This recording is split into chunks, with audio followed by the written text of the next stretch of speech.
ও মাই god, লোকটি প্রতিভা দেখে আমি অবাক। কত সুন্দরভাবে আলু দিয়ে পটেটো চিপস তৈরি করছে। আজকে আপনাদের নতুন একটা পদ্ধতিতে চিপস তৈরি করা দেখাবো।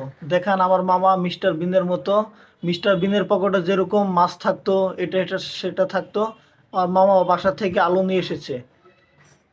দেখেন সে কিভাবে চিপস বানাচ্ছে। দেখুন আলু সুন্দরভাবে কুচি কুচি করে কেটে লাইটারের মাধ্যমে সে চিপস বানাচ্ছে আলুগুলো পুড়ে। অসাধারণ তার প্রতিভা। দেখুন সে কত সুন্দরভাবে আলুগুলো কেটেছে।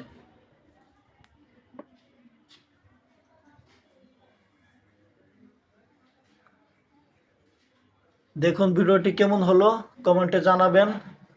আর যারা যারা আমার চ্যানেলে নতুন প্লিজ চ্যানেলটি সাবস্ক্রাইব করবেন। দেখুন কেমন হয়েছে মামা। সেই মজা। মা বলছে অনেক মজা হয়েছে। আপনারা যারা চিপস খেতে চান এইভাবে, তারা চিপস খেতে পারেন।